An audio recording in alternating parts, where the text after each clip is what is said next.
The film begins with Harold running breathlessly through the grassland, escaping from German soldiers in a jeep who are shooting at him and giving chase. Harold manages to reach a forest and collapses. As he catches his breath, he hears the voices of the soldiers looking for him, so he quickly crawls to hide beneath the roots of a tree. The soldiers appear at the spot where he fell and shout, looking for his body. Harold waits, and when everything falls silent, he comes out and checks the surroundings. While adjusting his uniform, he sees a soldier slowly walking by the fences. Harold, fearful, hides behind the wall with his dagger. It's a weak and exhausted soldier. As soon as Harold realizes the soldier can't stand, he rushes towards him and steals his gun. Harold's actions scare the soldier, but then Harold helps him up. Inside an abandoned house, the soldier sits helpless on the floor. Harold stares at him as he places his gun beside the door. Harold watches in shock as the soldier slowly dies. Later that night, Harold and a friend see a corpse hanging from a tree with a warning: looting will be punished by death. Despite this, Harold convinces his friend to steal. At a farmhouse, Harold steals hen eggs while his friend holds a large rock in front of the sleeping farmer. Unfortunately, Harold accidentally wakes the hen and tries to calm it down, but it's too late. The neighbors turn on the lights and the farmer wakes up. Harold tells his friend to throw the rock at the farmer, but his friend flees.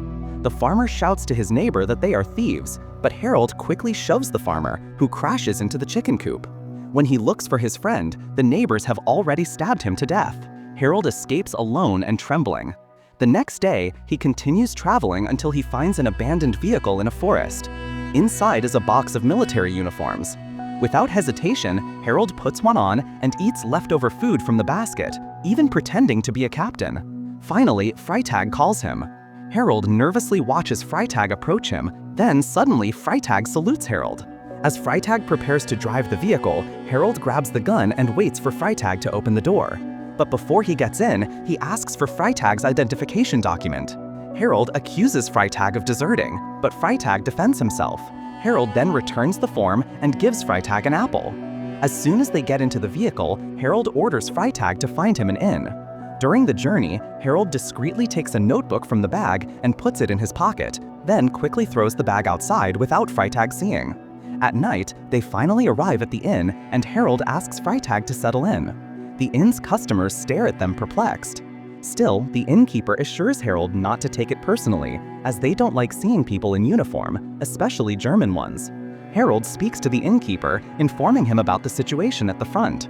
The owner is perplexed and looks at Freitag, who is standing behind Harold. The customers watch Harold walk to the table and sit down. Harold takes out his notebook to write and asks the innkeeper for his name. The innkeeper trembles and quickly admits to the violation of his inn, but Harold clarifies that he wants to return the stolen items. Everyone starts listening as Harold assures them he will return their lost money. Harold then orders Freitag to bring the innkeeper food. After Freitag serves the food, Harold tells the customers that he and Freitag will eat first. Inside Harold's room, he tidies the notebook while smoking. Suddenly, the innkeeper shouts outside.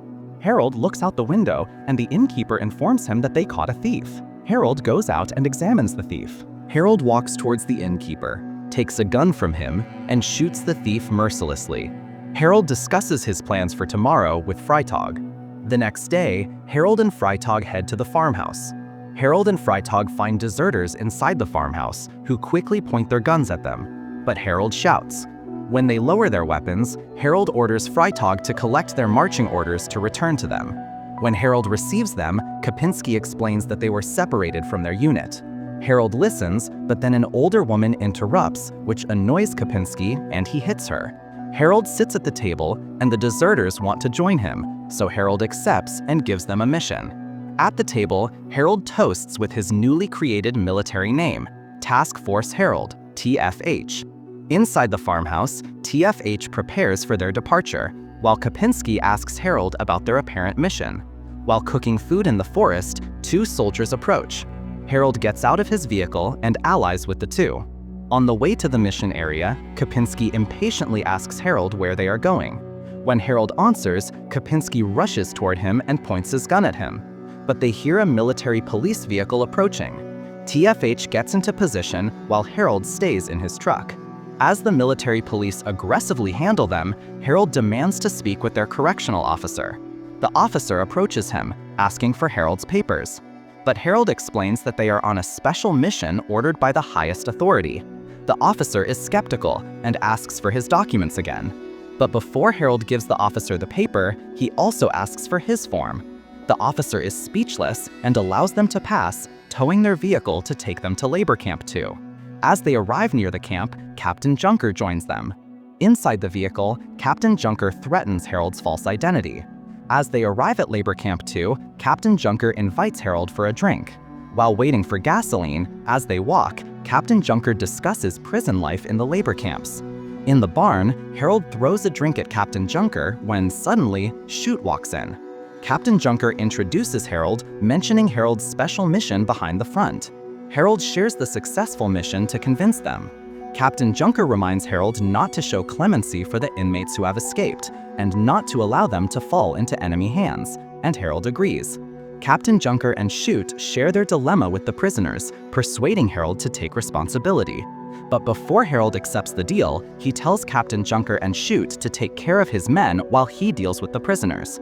When Captain Junker leaves, Shoot invites Harold to the inner sector. Upon entering the room, Harold witnesses Shoot disciplining the prisoners. He allows Harold to interrogate them. When Shoot leaves, Harold begins to interrogate, but no one answers.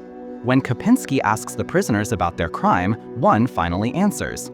Harold nods, and Kopinski hits the prisoner. The prisoner dies, and Harold quickly orders Kopinski to line them up outside. While Kopinski orders the prisoners to empty their pockets, Freitag leaves the room and closes the door. They beg Harold to exclude the dead man, but Harold disagrees. On the other hand, Shoot visits Hansen to discuss granting Harold the possibility of seeing the prisoners in the detention barracks. When Shoot mentions to Hansen that Harold has authorization from the Führer, he reminds Shoot that Harold's commanding officer must accompany Harold. While walking, Shoot sees Kopinski carelessly hitting the prisoners outside. Then he goes to the barn bar to inform Harold.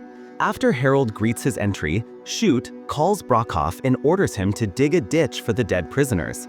Inside Hansen's quarters, an officer knocks on his door and opens the window beside him. Hansen sees guards with the prisoners digging. Then, Hansen quickly goes out, only to witness Kopinski shooting the prisoner. As he follows Kopinski, Hansen sees another brutal killing in the barracks. As Shoot and Harold drink, Hansen enters the bar and asks about the happenings at the camp. Shoot introduces Harold while Hansen asks for Harold's papers. Then, Harold says he received authority from the Führer to take care of German combat forces. But Hansen warns him not to take any further action for the moment, as he has not yet received any orders from the Department of Justice. In Hansen's office, he calls Dr. Thiel on the phone, informing him about Harold's authorization to execute 5 prisoners. When Dr. Thiel asks about Harold's presence, Harold reports that he decapitated 5 prisoners for attacking him during the interrogation, which Shoot backs up. After they talk, Hansen informs Harold to wait until tomorrow before taking further action, as Dr. Thiel will contact the chief prosecutor regarding his capers. Shoot convinces Harold to arrange things because there will be no problems with the Department of Justice once they convince a Gauleiter, someone who authorizes, to be on their side.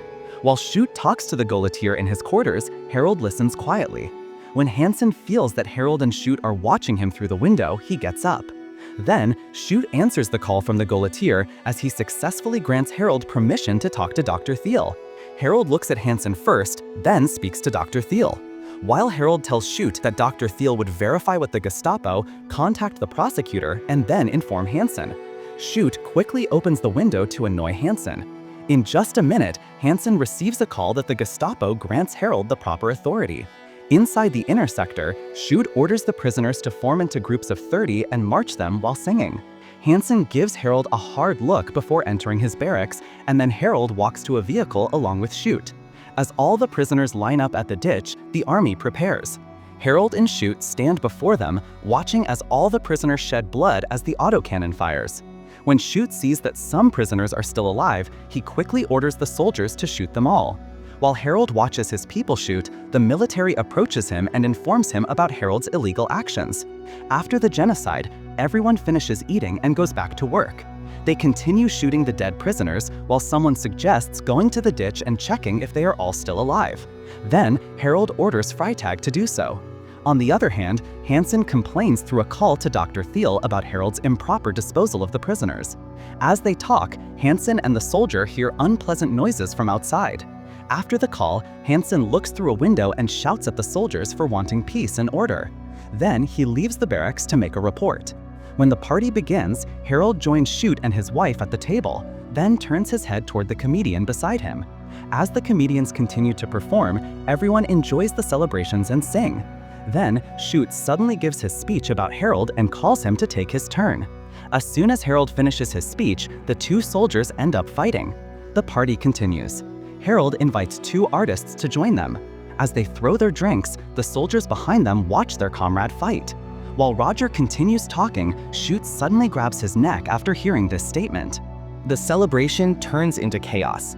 Everyone in the dining hall starts fighting, and some soldiers attack the sleeping comrade in the room. As Harold leaves the dining hall, he sees Brockhoff and his men beating the prisoners. Then he quickly runs towards them and orders Brockhoff to stop, but he continues. Frustrated, Harold pulls out a gun and shoots Brockhoff. To end the situation orderly, Harold ties up 4 prisoners. Then he points the gun at them, telling them to run. And so they did. Harold gives the gun to Roger and orders them to shoot. After Roger, Harold passes it to Schneider, who chooses to shoot himself. While the prisoners continue running, Roger continues shooting. Suddenly, Schutt's wife grabs the gun and shoots the last prisoner. The next day, Schutt goes to Harold's tent and reports that the local reserve police begins searching the areas. So Harold begins to order his men to terrorize the civilian population and threaten their comrades in arms. Returning to the labor camp, Schutt heads toward Harold when, suddenly, a landmine explodes. To their surprise, a plane starts bombing labor camp too. Only a few survive.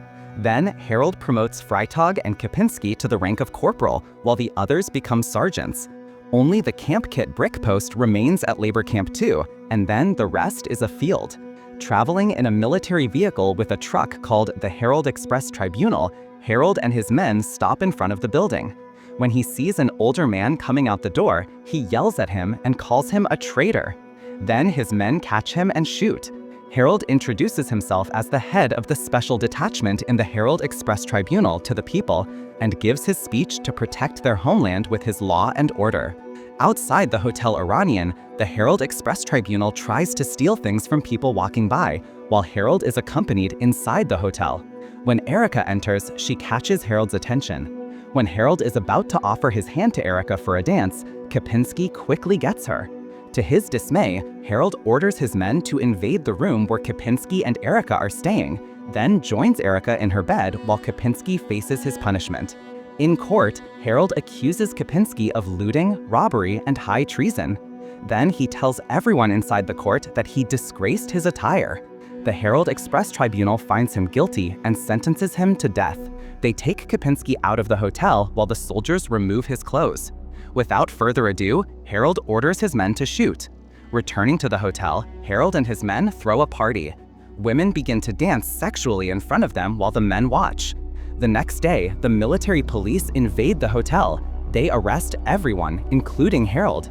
Dr. Kramer discusses Harold's crimes for impersonating an officer, organizing a massacre at World Camp 2, and hanging a mayor who waved a white flag. Then Harold interrupts. He corrects Dr. Kramer about hanging a mayor over a shooting. When Harold admits his crimes, Dr. Kramer sentences him to death by hanging. But Weyer disagrees. He sides with Harold and tells Dr. Kramer that, despite his military foolishness, Harold shows excellent military leadership qualities while protecting his homeland. Harold suspends his case and gives him an administrative transfer to the front. The film ends with Harold walking through the forest full of skeletal remains. Then, weeks after the war, the Royal Navy arrests Harold for stealing a loaf of bread and then discovers his war crimes.